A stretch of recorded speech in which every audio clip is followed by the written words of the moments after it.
ثم أسلم عمر، ولما أسلم حمزة وعمر خرجوا في صفين، وفرح النبي بإسلامهما لقوتهما. وقال أنس: والله ما زاد عزة الإسلام إلا بعد إسلام عمر. ثم خرجوا يكبرون تكبير سمعته مكة كلها.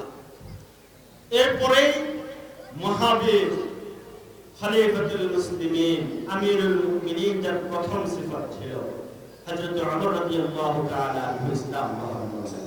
সুবহানাল্লাহ বলেন।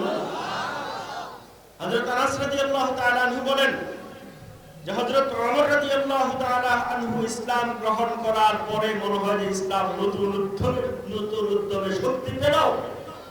জয়ীব মুসলমানগুলো খুশি হয়ে গেল, আল্লাহ রাসূলও তুরন্তভাবে খুশি হলেন। তখন ঘরের ভিতরে নামাজ পড়া থেকে ওমর জিজ্ঞাসা করেছিলেন, এটা কি দ্বীন হক না? এটা কি আল্লাহ রাব্বুল আলামিনের পক্ষ থেকে সঠিক দ্বীন নয়?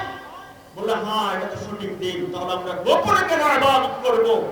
এই ঘর বাইতুল্লাহ আল্লাহর ঘর, আমরা ইবাদত করি আল্লাহ, তাহলে আমরা ঘরের ভিতরে গোপনে কেন নামাজ পড়ব? চলেন, কে কার পিতাকে সন্তান হারা করতে চায়, কার সন্তানকে ইতিম বানাতে চায়, কে তার বিবিকে বিধবা বানাতে চায়, আমি দেখে নেব। আমরা বাইতুল্লাহ শরীফে গিয়ে নামাজ পড়ব। সুবহানাল্লাহ। নতুন শক্তি পেয়েছিল হযরত ওমর রাদিয়াল্লাহু তাআলা ইসলাম গ্রহণ করার পরে। أراد النبي صلى الله عليه وسلم أن يستخدم نفس الأسلوب الذي حصل لحمزة بن عبد المطلب حتى يفعله مع عقبة بن أبي معيط. وهنا مغزى القصة، أن الله عز وجل أنزل آيات في عقبة تتلى إلى يومنا هذا، وكل من سار على نهج عقبة.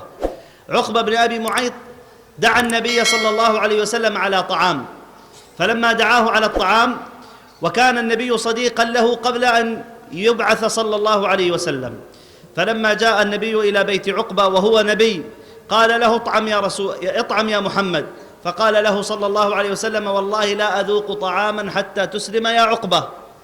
عقبة الآن في موقف حرج، والعرب عندهم من المعيب أن يدخل أحد من الأضياف إلى بيته ثم لا يأكل، تتكلم بها العرب. فأكل النبي فلم يأكل النبي صلى الله عليه وسلم، فقال عقبة بن أبي معيط على كراهة: أشهد أن لا إله إلا الله وأنك رسول الله. وأراد النبي أن يصيبه ما أصاب حمزة من الإيمان في قلبه، فنطق بها عقبة. এরপরে হযরত বলেন, উকবা ইবনে আবু মুঈত তিনি একদিন আল্লাহর রাসূলকে দাওয়াত দিলেন খানা খাওয়ার জন্য। তখন তিনি মুসলমান বা ইসলাম ধর্ম গ্রহণ করার জন্য কিছু বলেননি। আল্লাহর রাসূলের সাথে নবুয়তের আগেই তার সাথে বন্ধুত্ব ছিল। খানার দাওয়াত দেওয়ার পরে আল্লাহর রাসূল বললেন, না আমি এটা গ্রহণ করতে পারতেছি না। হতে পারে তোমরা আমার বিরুদ্ধে যে ষড়যন্ত্র করতেছো, হতে পারে এটার সাথে তোমরা বিষ মিশিয়ে দিতে পারো, অথবা এটা আমার জন্য কোনো ক্ষতিকর কিছু করতে পারো। তখন তিনি আল্লাহর রাসূলকে বিশ্বাস করানোর জন্য লা ইলাহা ইল্লাল্লাহ মুহাম্মাদুর রাসূলুল্লাহ পড়লেন। সাথে হামজা রাদিয়াল্লাহু তাআলা আনহু ছিলেন। হযরত যেটা বলতেছেন, তখন তারপরে আল্লাহর রাসূল ওটা গ্রহণ করলেন। কেন? হামজা রাদিয়াল্লাহু তাআলা আনহু যেন লা ইলাহা ইল্লাল্লাহ দ্বারা মুতাআসসির হতে পারে। وكان الوليد بن المغيرة صاحب عقبة بن أبي معيط، فلما سمع بإسلام عقبة أتى إلى داره وطرق الباب وقال: والله يا عقبة وجهي على وجهك حرام ولا أصاحبك حتى تبصق في وجه النبي صلى الله عليه وسلم وتسبه. فأتى عقبة النبي صلى الله عليه وسلم ثم تفل في وجهه وسبه، فأنزل الله عز وجل آيات تتلى إلى يوم القيامة: ويوم يعض الظالم على يديه يقول يا ليتني اتخذت مع الرسول سبيلا، يا ويلتى ليتني لم أتخذ فلانا خليلا، لقد أضلني عن الذكر بعد إذ جاءني.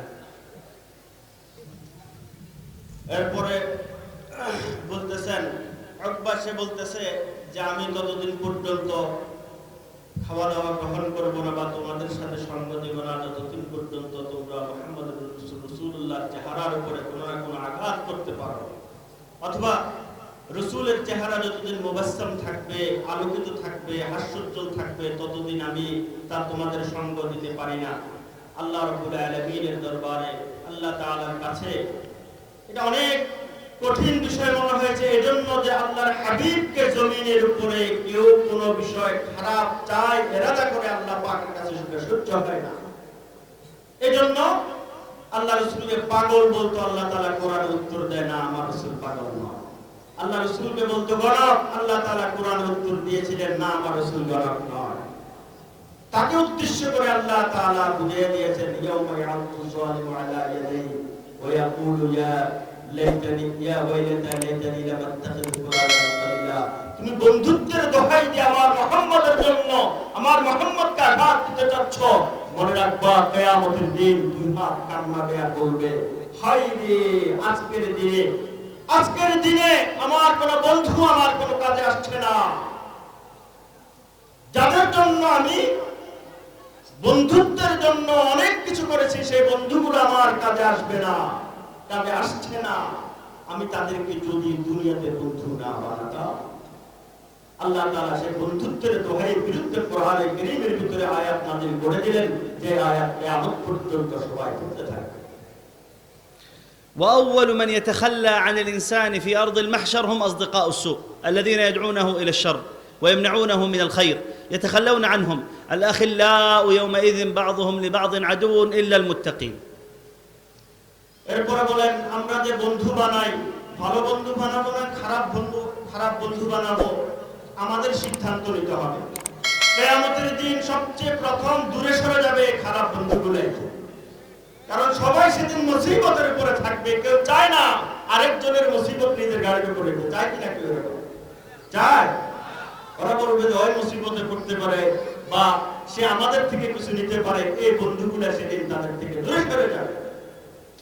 والله عز وجل وصف موقفا عجيبا في القرآن عن صديق السوء حينما ينقذه الله فيدخل الجنة وصديقه السيء يدخل إلى النار.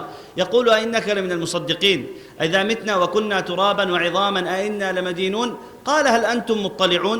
هذا الذي في الجنة يقول قال هل أنتم مطلعون؟ فاطلع فرآه في سواء الجحيم قال تالله لقد كدت لتردين ولولا نعمة ربي لكنت من المحضرين.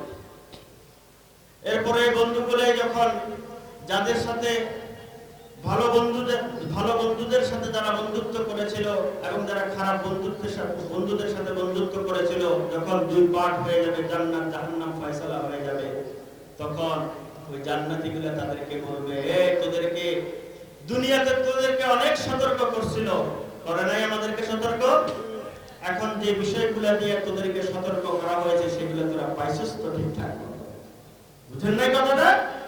তখন এরা তাদেরকে বলতে থাকবে হ্যাঁ তোমাদেরকে যে বিষয়গুলো নিয়ে সতর্ক, যে শাস্তিগুলো সম্পর্কে বলা হয়েছিল সেগুলো ঠিকঠাক মতো বুঝে পাইছো?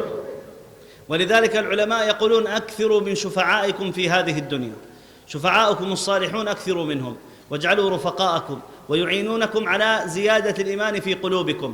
لذلك أيها الأحبة لما نكون في أرض المحشر كلنا واقفون على أقدامنا 50,000 سنة حفاة عراة غرلا ونهرع إلى الأنبياء حتى يفصل الله عز وجل في الحساب من شدة هول ما نجد، فيأتي الناس إلى آدم عليه السلام فيقولون يا آدم تكلم عند الله عز وجل اشفع لنا عند ربك، فيقول آدم عليه السلام إن ربي قد غضب اليوم غضبا لم يغضب قبله مثله ولن يغضب بعده مثله، اذهبوا إلى غيري، اذهبوا إلى نوح، ونوح يقول اذهبوا إلى موسى، وموسى إلى عيسى حتى يأتون إلى حبيبكم صلى الله عليه وسلم، فيقول النبي أنا لها، ثم يسجد صلى الله عليه وسلم سجدة طويلة يقول العلماء لمدة أسبوع، فيفتح الله عز وجل عليه من المحامد ما لا يفتحه على غيره، ثم يقول له رب العزة يا محمد ارفع رأسك وسل تعطى واشفع تشفع، فيرفع حبيبكم صلى الله عليه وسلم رأسه ليقول يا رب أمتي أمتي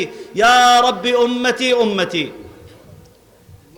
এই কারণে উলামায়ে কেরাম বলেন খবরদার সৎসঙ্গ ছাড়া তোমরা চলবে না, অসৎসঙ্গ পরিত্যাগ করবে, কারণ সৎসঙ্গ জান্নাত পর্যন্ত পৌঁছায় দেয়।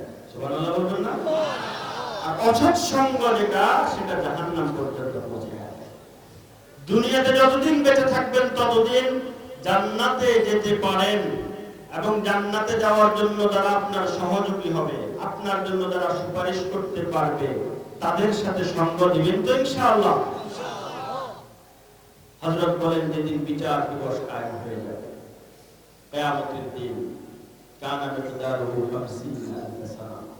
50,000 বছর পর্যন্ত বিচার কার্য দিবস চলবে, একদিনের সমান আমাদের দুনিয়ার 50,000 বছর বিচার চলতে থাকবে। সেদিন আমরা শরীরে কোনো কাপড় থাকবে না, সব হয়রান পেরেশান হয়ে কিয়ামতের ময়দানে ছুটাছুটি করবে। বনি আদম গিয়ে হযরতে আদম আলাইহিস সালামকে গিয়ে বলবেন, ও বাবা, আমরা তো আপনারই সন্তান। আজকে আল্লাহ রাব্বুল আলামিনকে আমরা যেভাবে পাচ্ছি, আমরা সরাসরি তার কাছে কোনো অ্যাপ্লিকেশন, কোনো দরখাস্ত করার মতো আমাদের সাহস। হুজুরের পরবর্তী ওয়াজ আসিতেছে আমাদের ইউটিউব চ্যানেলে, তাই সাবস্ক্রাইব করে সাথেই থাকুন।